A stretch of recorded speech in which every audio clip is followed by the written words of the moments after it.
is no topic is too small or undeserving of a speech, meaning all three topics that we heard have incredible merit. So always remember, whether you're at work or preparing for Toastmasters, everything can be made into a speech. So that's rule number one. Now you might be asking yourself, how? I'm going to try and click, see if that works. Yes, okay. Now you see three words on your screen. The three ladies presented us with an experience. Now, all three, I'd say, just from that intro, we felt that they felt something. There was something about what happened to them that made them feel emotional, angry, frustrated. All three had that in common. Now, the question is, what did they learn from those experiences? So if you think of anything you do, for instance, my cat, I love very much, but she's a pain in the neck. She will interrupt anything I do, which triggers a feeling. My learning from that is make sure the cat's outdoor when I have a Zoom meeting. Now that simple structure is what you can use for any speech, whether at work or within Toastmasters. And let's move on to show you in more detail how you can do that. I know I'm rushing through this, but it's the 15-minute thing. Otherwise, it would be double length, but let's just try and get it done in 15 minutes. Starting with, we had the experience. Let me just see if I've jumped one here. One moment. Sorry, here. Okay, we have the experience.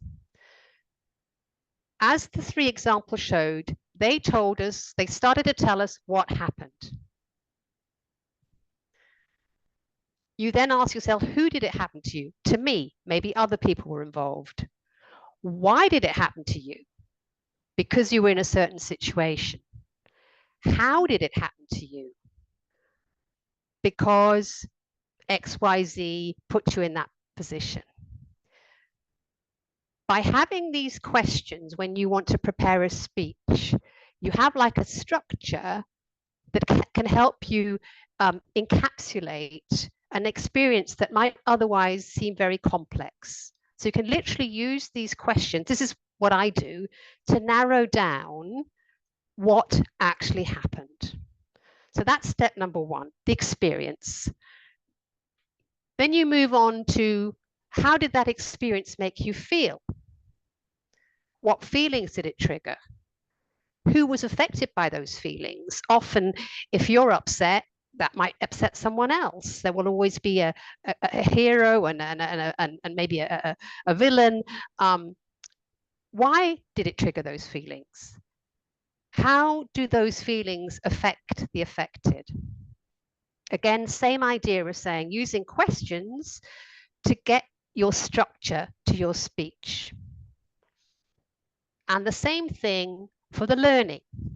So you've described your experience, you've described the feelings, and then you move on to what have I learned from that? What might I do differently? And who are these lessons relevant for? Why are these lessons relevant? And how will these lessons be applied? In one of the examples we heard about, men, and this is very common if you're a woman, men not always treating us the way they might treat men. What's the lesson that you could apply from that experience? So that's your outside, your basically your structure in questions. Now, I'm happy to share these slides, so you don't have to write all this down. That's not a problem. So now, if you just were to answer those questions and use those questions in a speech, it's very likely that your audience will look like this, which is obviously not the purpose. So step number one has been to create content using questions to create structure so that you have a sort of formal way of taking the next step and making your speech more colorful so that you avoid this situation here. And now this, if you can't see it, I'm talking it, are we all okay? Hillary, I can see you. If you thumbs up, okay, great.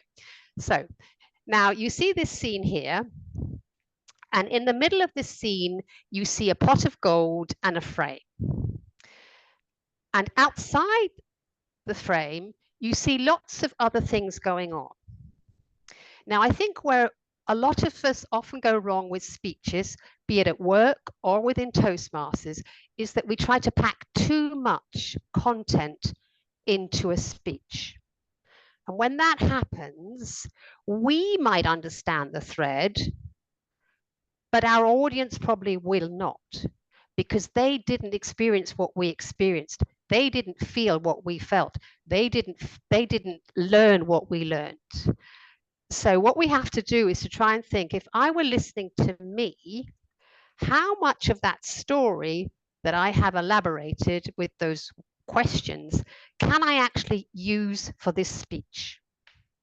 And here, I started out saying there's a speech in everything.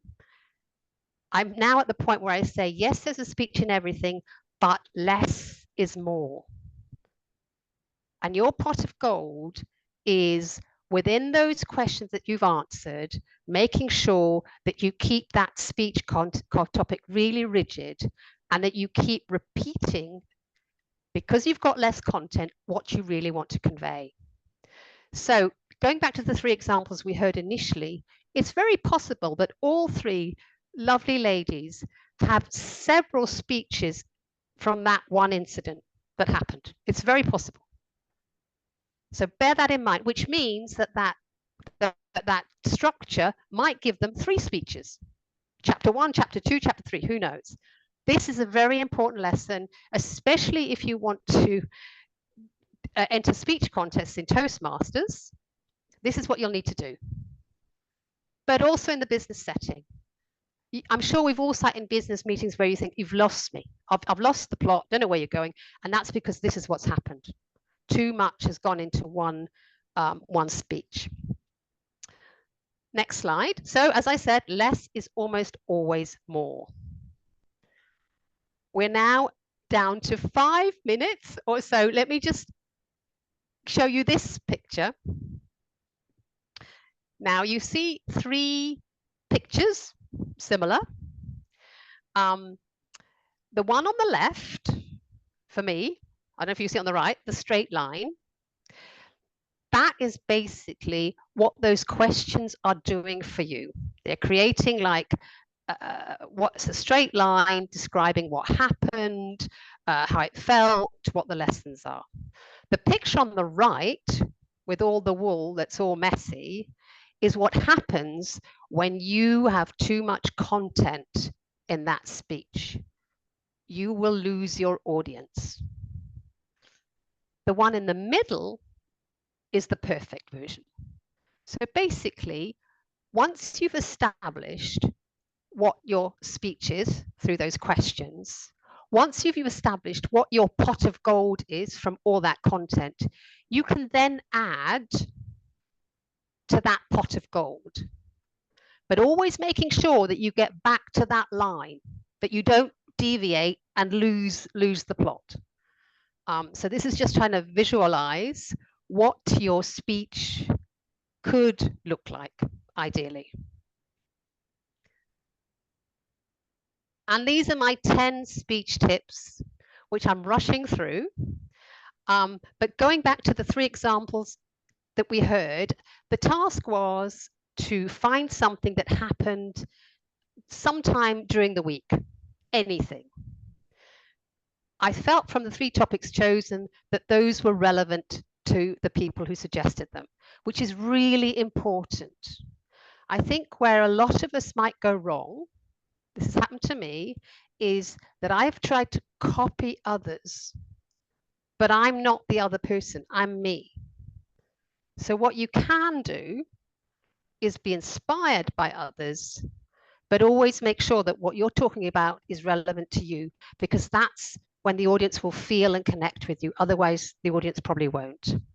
Even at work,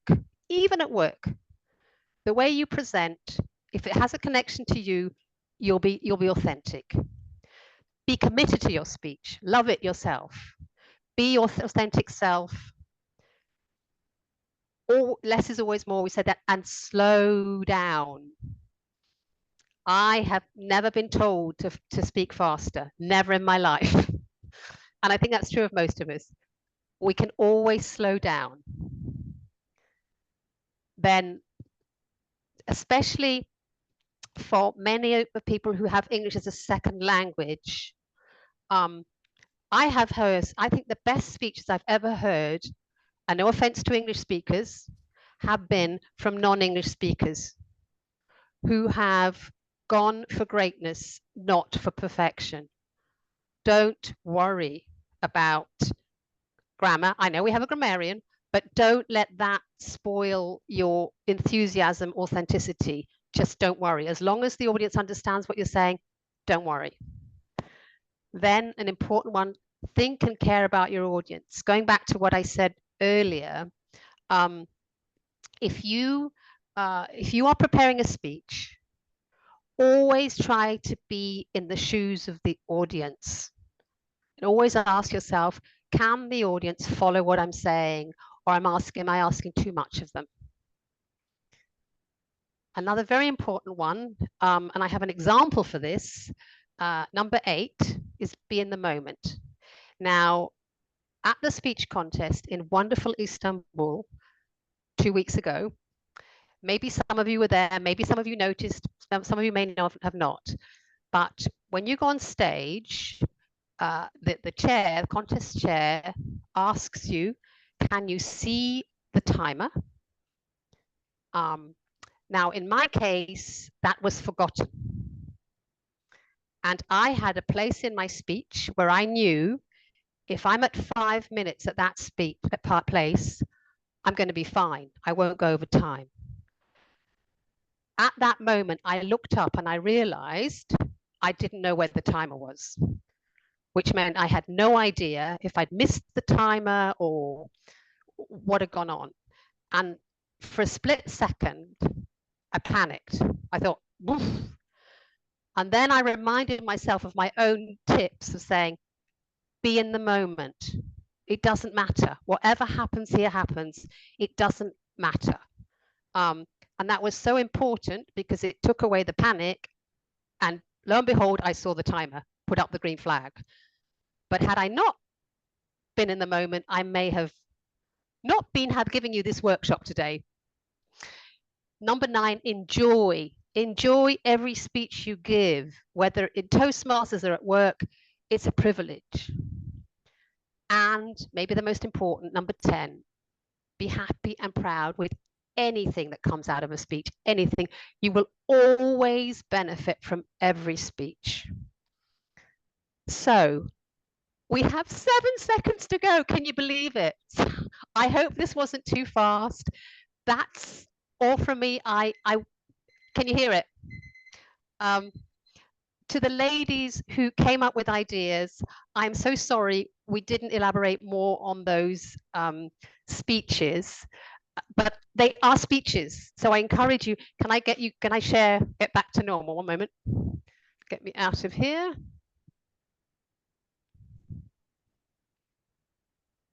Okay, so to the 3 volunteers, could I invite you to use, if it's useful, what's been suggested here and create 3 speeches from what you presented to us. And if you would be kind enough to let me know when you're doing that, because I would love to be present at that meeting or those meetings. With that, back to the Toastmaster of the evening.